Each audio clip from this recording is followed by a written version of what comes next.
Hi everyone. It's David. I'm a wedding and portrait photographer from here in Melbourne, Australia. What I thought I'd talk to you today is about some training, but I thought I'd do a live stream through YouTube and just see how it goes. So if you have got any questions, just leave them and I'll see if that works. So that I hopefully can answer them, and we can go through them that way. And eventually, what I might do is start giving you pre-notice that I'm actually going to talk to you live.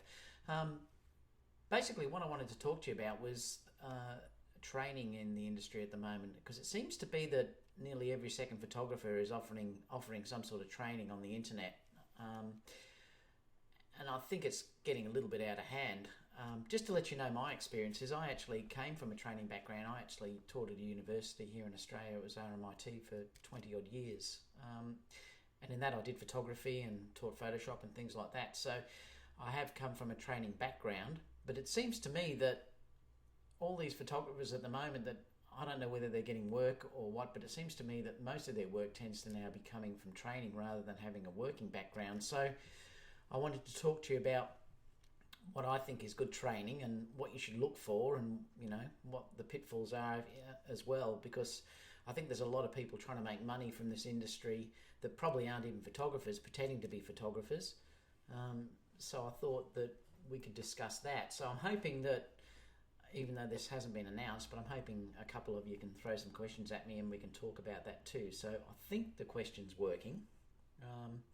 I'm just looking at it over there and it seems to be showing. So I'll put a hi everyone. So if any of you are there, if you can put something in just to say hi, just so I can see if it is working, because this is basically the first one that I've done. But yeah, look, I'm not going to mention any names, but you'll sort of know who they are. There's these online training courses all the time that you see that are basically giving people information that's saying they're going to be earning thousands and thousands of dollars if they follow these simple rules and things like that. But we have a saying in Australia that for things that are lies, and it's called bullshit. Now, a lot of these courses basically are just talking complete crap. Now, like I said, I'm not going to talk about individual things because it's not the right thing to do, but I think you'll click on to who I'm talking about. But look, I run a successful wedding and photography business, and we can survive quite well, but by no means are we making these ridiculous sums that these internet trainers are saying that people can get thousands of dollars from individual print sales and things like that. It's just not the way it works. So I wanted to talk to you about that, and Philip has just said hi. So hi mate, how you going? It's good to see that it's actually working. At least I can see that it's actually working over there. So yeah, it's good to see that you're on board, mate. So basically I taught photography for around 20 years in RMIT, but I got sick of teaching full time, so I went back to my photography again. Now I only do photography training during my off period, which is in the winter. So basically I can do it for the 3 months that the wedding season and everything quietens off. Now, if you notice, most of these photographers that are offering these training courses are doing it for the whole year. Now, to be honest, I can't do that because my business is running so well that I haven't got the time to do that. So I can't understand how these so-called rock star photographers are offering so much training. It must be affecting their work. So I thought we'd sort of talk about that, and I'm going to give you some suggestions about what I think is good training to get and what to avoid. So we'll just see how it goes. So basically, what I think is good training is basically the small classes, hands-on, where you can interact with the instructor. Now, really, the way of looking at it is to try and get a teacher that matches your style. So that's one of the first things that I actually look at. I would be definitely looking at to see how much this photographer works. Now, unfortunately, sometimes the things that you see on the net from these so-called rock star photographers, it's completely away from what the normal photographer would be able to do. They have a whole marketing team behind them. They have stylists that work with them. They have full-on assistants to help them, and then they're showing this work, and they're expecting you to try and match that work. It's just not possible. So that's the things that annoys me the most, is the way that these so-called rock star photographers are trying to push the whole industry. I think if they were that good at doing what they were doing, they should have the love of photography and be doing more work with actual photography. If you look at it, most of the work of these so-called rock star photographers are training now. So they're making more work from their training than they actually are from their physical work, and yet they're going out telling people they can make these thousands and thousands of dollars by selling clients. Most people who live in average towns are not going to be making thousands and thousands of dollars in print sales. You can make a good living, but you're not going to make an absolute fortune. So I think that's what you have to understand. So really what I think you're better off to do is to go to a working photographer if you can, and ask them if you can work with them. Mentoring is one of the best things that I think that you can actually do. So if you can try and get in with a photographer and be a mentor, that's one of the best things that you can actually do. That's what I think is the best way of going. If you do want to pay for to learn off a photographer, well then it might be better that you try and do one-on-one. And most photographers will probably do it. If you ask them if they could pay for their time and service, you would be able to work with them. I know I do that when I can fit it in. The other thing too is, if you do want to pay for a course, make sure it's a small group that you're dealing with, and make sure you do check that photographer's work. Like, look at the photographer's work and see if it matches your style. There's no point going and trying to learn off a photographer if it's a completely different style to what you're really interested in, because you will find a style that you like, and that's the area that you should try and click on to. Obviously, YouTube's a great way of learning things now. I mean, it's free. You can get some really, really good courses on YouTube and sort of, tailor your searching to sort of suit that way too. So yeah, I think that's a really good thing to do. Yeah, I hope I don't sound too negative, but I'm just getting really annoyed. I keep seeing all these so-called rock star photographers popping up everywhere and saying that they're going to change people's lives and do all this sort of stuff, and there's people crying in the audiences, and oh my God, all you really need to do is work hard. If you work hard, you find a photographer that you can mentor off, you will be successful. But these rock star strategies, I just don't believe or think that they'll actually work. So yeah. So look, what I'd like to do is, like I said, I'm going to try and add some more of these later on too.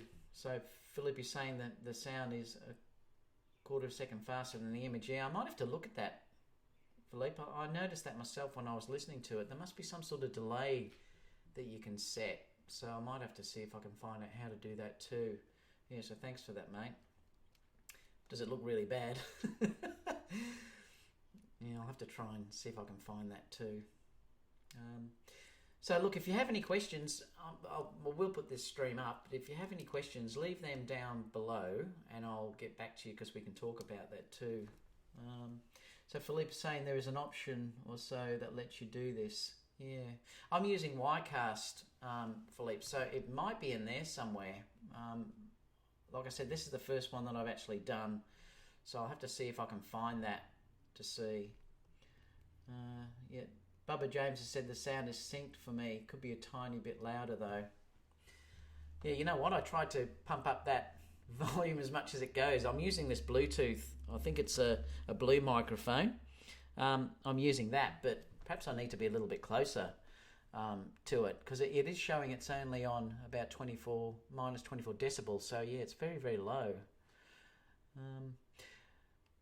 Bubba James said, what am I streaming about? I was just talking about training, Bubba, how that I think that these rock star trainers out there are basically trying to sell the wrong thing by trying to say that people can make thousands and thousands of dollars, when the average photographer is not going to make anywhere near that.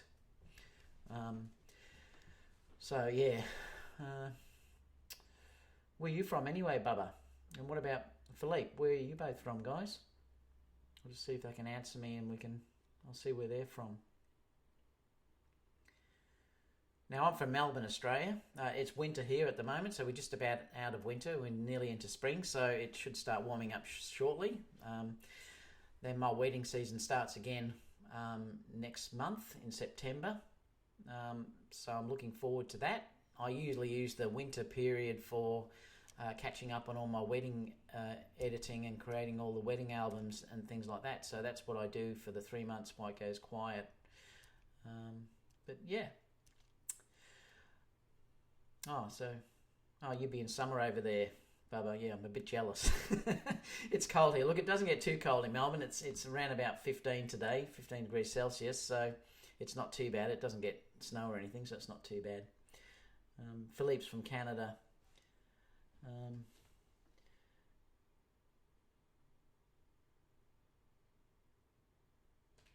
Yeah, they're just saying, Philippe's basically saying that you see people here giving their opinions over items, and all they do is pretty much film unboxing videos, no real world opinions. And I think that's probably one of the bad things about what's going on at the moment. It's like I said, I think a lot of the people that are doing these photography sessions on YouTube and stuff aren't real photographers. And that's one of the problems. I do some unboxing videos, but most of the things that I like to show, because I came from a training background, most of the things that I like to show are actually real world shooting. And if you look through my channel, that's what I'm trying to give. And I'd like to make that grow and grow over the next 12 months. I mean, I've got nearly 3,000 subscribers now, so I'm so grateful of that. And I'm certainly never going to sell out to you guys. The only money I'll probably ever make on this is if people click on links that are associated with it. I'm never going to charge people for these courses and things like that, because it's just not the way I am. I'm doing this for my love of teaching, and I do miss that since I've left, so that's the reason why I'm doing this. Yeah, I mean, I'm going to do another unboxing video shortly, which will talk about the new Photix receiver that I've just received for my Sony camera. So I'll talk about that because it's the Photix Odin 2. Yeah, I do, Bubba. I've got some videos. If you look at my YouTube channel, you'll actually see some shoots that I've just done. I've recently just done some snow shoots up in the mountains here, and I did one inside a nice forest that you can have a look at as well. So if you do want to have a look at those, if you check my channel, you'll actually see those. And I take people through how I shoot, and I give some examples of the images that are actually shot, and try to talk about my shutter speeds and settings and things like that I use. I am using the Sony cameras at the moment. I was Nikon, but I've changed to Sony just because of the weight. Not that I thought Nikon was bad. I love my Nikon gear. It's just that as I get older, I'm struggling with carrying around heavy cameras. So that's the reason why I've changed to Sony, and I'm using ProPhoto for my off-camera flash, which you'll see if you look at some of those videos. So yes, but I do that. Obviously it's hot where you are, because you'd say you'd like it a bit colder. I like the heat, so I'm actually enjoying it being well, it's not too cold, but I'm looking forward to springtime. I'm going to do a studio shoot this weekend, which is with a group of girls. They're the young girls, so I do 2 modelling groups, which you'll often see through my YouTube channel. This weekend's shoot is going to be with a bunch of young girls up to 13 years old, and they're trying to start a modelling portfolio, so I'm going to be doing that, and I may even film some of that to show on YouTube as well. So Philip has said, if you were shooting in the studio and you have internet, you can do a live session. Yeah, I mean, I might do that one time, actually, Philippe.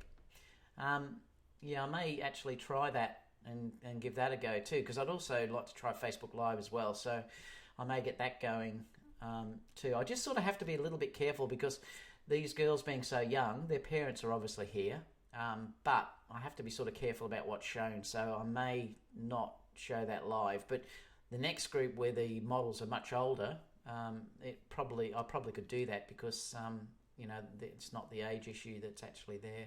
But I'd like to sort of, with these videos, I'd like to show my light setup and my studio setup and how to set up and things like that. So I may do that too over the coming weeks as well. Now that I've got this up and running, though, I'd like to sort of talk about things like live and how I'm feeling and things like that, because it's a much easier way, and I can also interact with you straight away. So Bubba said, I mean like video of final products besides your YouTube videos, like short films. No, I haven't done that, like short films. What I've found with my wedding business, one of the major areas that's actually grown is what I call fusion. So I'm actually shooting photography and video at the same time.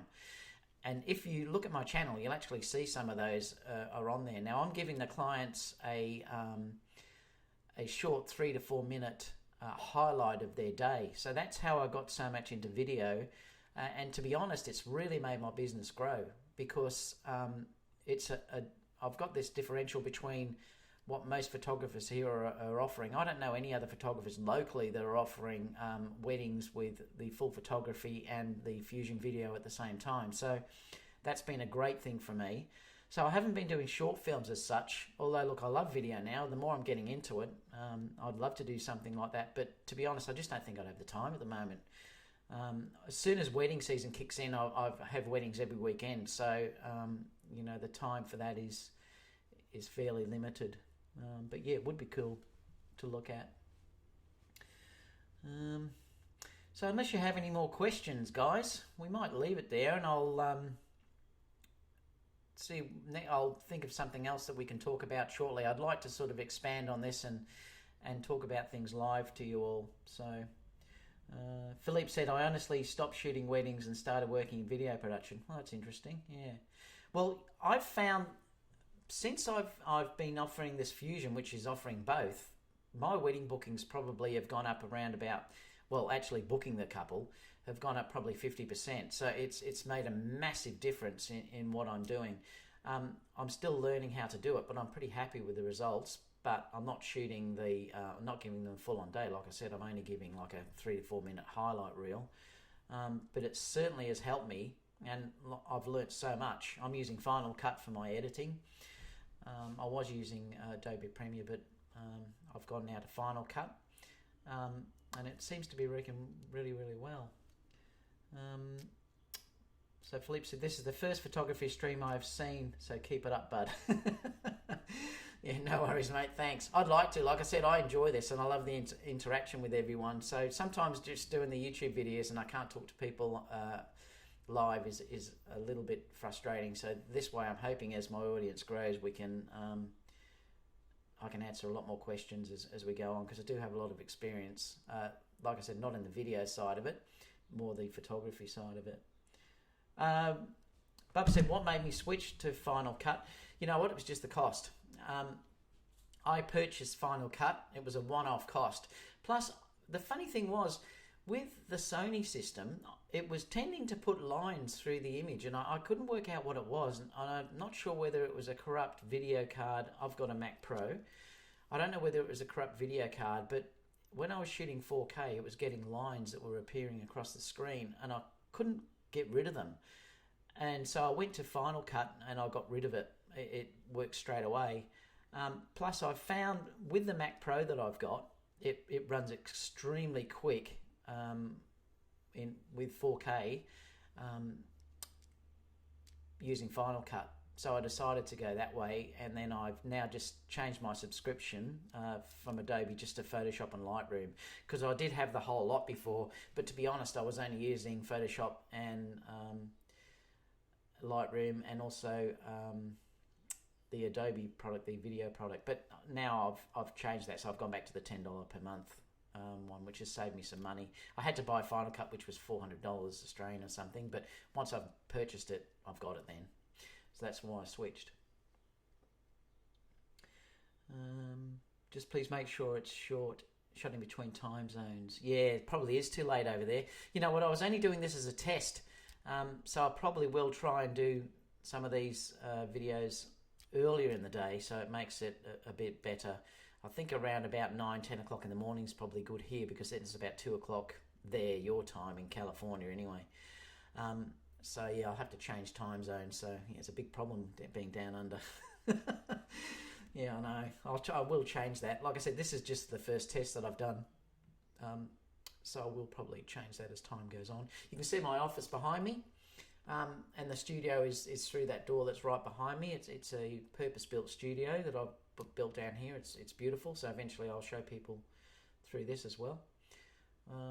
I'd like to sort of show that, but yeah. All right then. Well, I better go because I've got to go and do some wedding editing. I've got to create another photo album. So thanks, guys. Thanks so much, Bubba and Philippe, for watching and throwing me some questions along. If you have got any questions, I think you can leave them down below later on, and I promise I'll get back to you. I always answer straight away as soon as I see it. You too, Philip. Have a great day, mate. Or night, I should say. And I'll see you both soon. Catch you, fellas. Bye.